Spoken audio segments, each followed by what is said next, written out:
Well, hello and welcome back. Today I am sitting down with our elders, Scott, Lisa, and Eric, and David, Lorelie, and Alan. Thank you guys so much for being here. We are finally sitting down all in one video to kind of get to know FCC's elders a little better.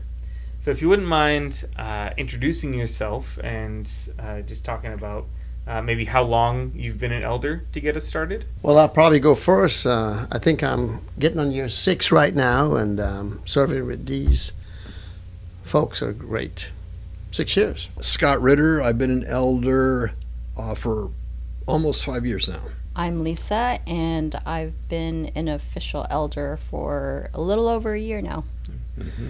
I'm Eric. I've been part of the elder board for almost 4 years now. I've been on the elder board for about 5 years. I guess I'm a product of COVID, something like that. So I started on the board in the fall of 2020. And I came in a little bit after Lorelie, so I would say about 4 years. I think I came in the summer or fall of the year after that. I know that you became an elder when you became the lead pastor, Yeah. but for Scott and Lisa, how did you guys decide to become elders? Do you want to go first?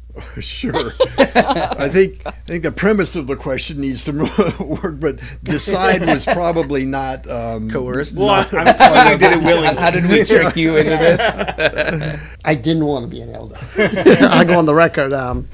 I got ushered in as a elder advisor, and then I took some time off and think about it.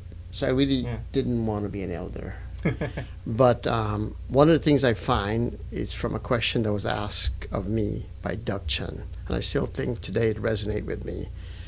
He says, Dave, you're rejoining the board now, and what would you do different? And I always felt like that's, what God was talking through him. I told him, I took some time to think about it. I said, I will learn to listen more.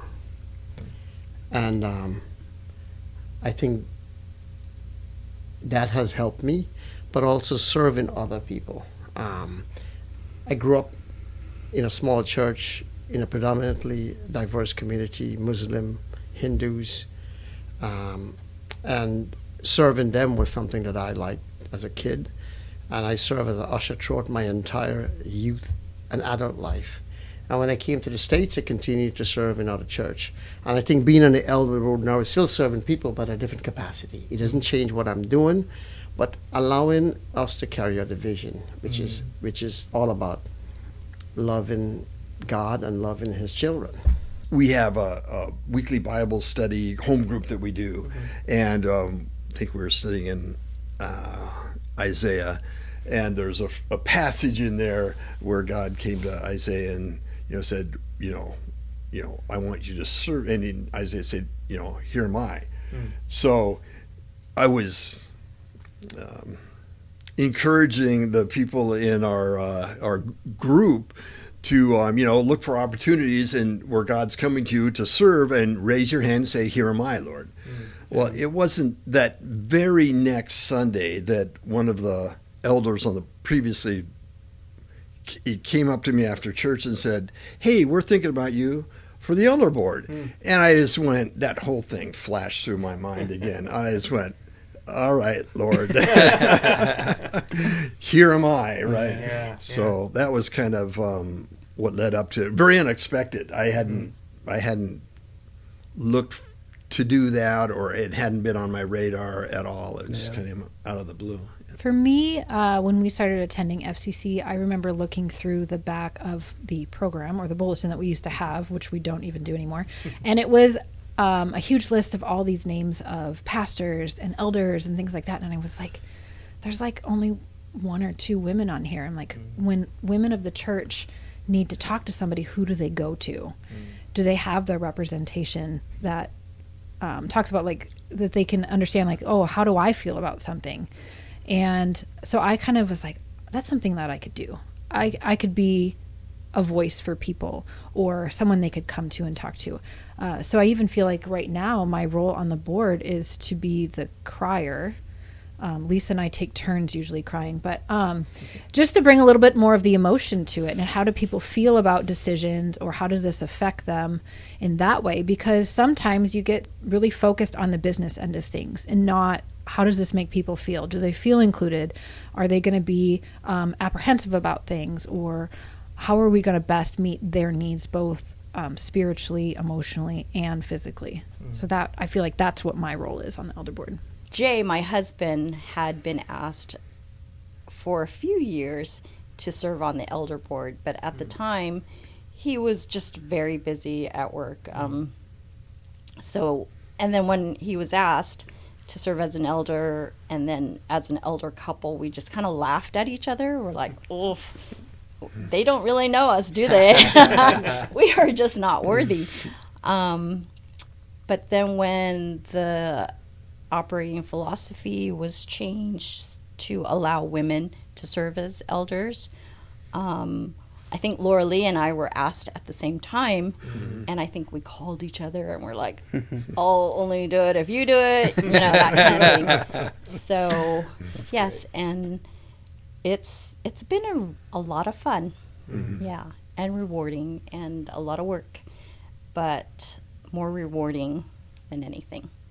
I started coming around, I think, the fall of 2010 to FCC, and it was a good 10 years in before the elder group at that time started to approach me. It was very casual hallway conversation at first from both Ted Fong and Doug Chun, and then it got more and more like intimate invitations where they actually sat down and tried to really talk to me and invite me about it. I just recall that when I was first approached with being an elder, it was something that I completely thought to myself, like, there's no way that I know enough to be an elder. I'm just a regular member. I'm okay to be a regular member. I'm happy to be a regular member. Like, I didn't feel like I was qualified. I didn't even know what an elder consisted of, but it sounded pretty important. And so I thought to myself, well, there's no way that there must be somebody else that they could ask that would know more about the history of FCC that would make better decisions. But as I thought and prayed about it, and I talked with my wife about it, it kind of occurred to me that instead of thinking about it in terms of myself, like, even though I was trying to be humble and think about whether or not I was qualified, it dawned on me that I was still being very selfish about that, because it was about how I felt. And it wasn't until I realized that sometimes when God prompts you, it's not about how you feel, it's about what you can do to serve his kingdom. And I think when I switched my thinking process and it became more understanding of, if God is asking me to do something, am I willing to serve? And when I changed my paradigm of thinking to that, it became much more easier and clearer for me to accept that role. So that's sort of the process that I went through. When I hear the elders who are on our board tell the story about how they came to be on the elder board, it's almost unanimous about how many people are like, well, I'm not worthy of that, right? And it does seem like this, and it is an elevated responsibility. And we know what the scriptures say, that we have to be people of integrity. We have to be above reproach. And so there is, a level of Christian maturity that you need to strive for and be consistent with in order to serve as an elder. But I think what I'm most struck by with, and we can talk a little bit more formally about what the elders do, but I think what I'm most struck by this elder board and what's unanimous across it is how much they love the people of Fremont Community Church, and are not just making decisions, but serving in ministries alongside the people of this church. They know the congregation and care for them really well.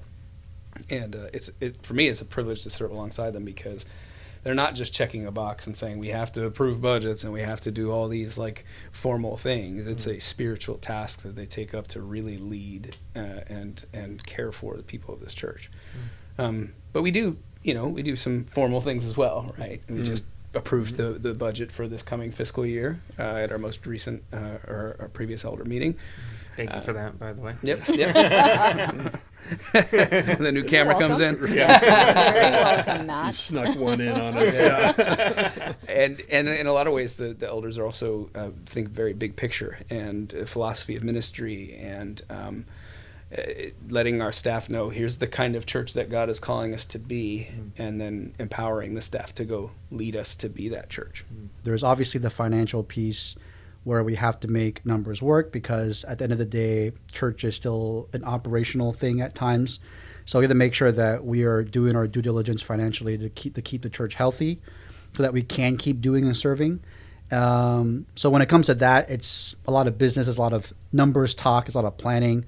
And then there'll be more emotional conversations like, what do we feel like the direction of the church is going? When we talk about missional communities and how to involve people, then there's a lot more emotion involved. There's a lot more care that goes into how do we shepherd our congregation, and how do we bring them along, and how do we serve them, and how do we shepherd them in that regard. I think we all bring our, life experience with us when we come in. It might be a business acumen, it might be a spiritual acumen, it might be Lisa's our numbers person. She's been dealing with the church finances for years prior to joining us on the elder board. There are certain things that come up, and David will say, oh, I can take care of that and get that organized. He's really good at spreadsheets. I just have to say that right now. And so he'll put together a spreadsheet, and Alan will handle any sort of conflict that comes his way. Scott makes the mean phone calls, what I like to say. If we have contract work we need to have done, he can speak contractor language. It sounds like you guys are really in tune with our church, which I think is fantastic. And I just wanted to know if you had any insights or encouragements for our congregation or anyone tuning in online. I really just want people to be able to come to the table and feast. And what I mean by that is when you get the opportunity to serve with your fellow brothers and sisters, it is such a rewarding experience that you just want more of it. And it's just coming in and taking a little sampling of serving, and then you just can't get enough of it. And so I just really want those that are watching and from our congregation to take those opportunities that we have here at church, but also opportunities within your community to serve, because that really is what brings the light and life of Jesus to people around us. Well, I would say just simply participate. I think that's what we're encouraging. That's the structure we're trying to set up, and we are setting up in the church, reaching out to the community, forming missional communities, but getting past that fear factor of maybe starting a Bible study group or doing a DBS or just getting together with some friends to do something you like and start forming relationships there and seeing where that leads to spiritual conversations and the rest of it. So, I mean, that's participation, being willing to participate. I think that's really what we're hoping for the congregation. I'm giving you one iconic example. It involves Alan. I was tasked to put together a group to answer a call for a certain demographics of our FCC congregation, and I was dilly-dallying, didn't want to take a step up. And Alan one day told me, Dave, it's time now. You need to do this. And I prayed about it, and I did it. And today, it's technically our 1-year anniversary of the Joy gathering. Is called Just Older Youth, and I'm coming off a high from it because that group has taken on its own, and I'm just part of it. I'm not leading it. Like I told Pastor a long time ago, I'm not a leader, but I'm telling you, man, you need to take that step, because I promise you, it's the greatest thing you ever done, because God will use you, and He will light up that path, and He's in charge. You're not. Thank you, Alan. Thank you very much. You're welcome. I'm glad I was able to help. Yeah, I think for me personally, I love the direction that FCC is going. I think as we focus more on missional communities, we focus more on servant heartedness, we focus more on the washing of feet. And I think that's such a unique opportunity for people to really experience Jesus in ways that they may not be able to experience in other places. Every church sort of has their theme and their calling and their footprint in the community. I love the fact that ours is opening up opportunities to serve. And I think that's just serving is the one way that you can really build your connection and relationship to Jesus, more so than any sermon you might be able to hear, more so than anything that you might be able to consume from a preacher. Actually, metaphorically washing others' feet, what Jesus did to his disciples, is really the one thing that I think really connects you and builds that relationship.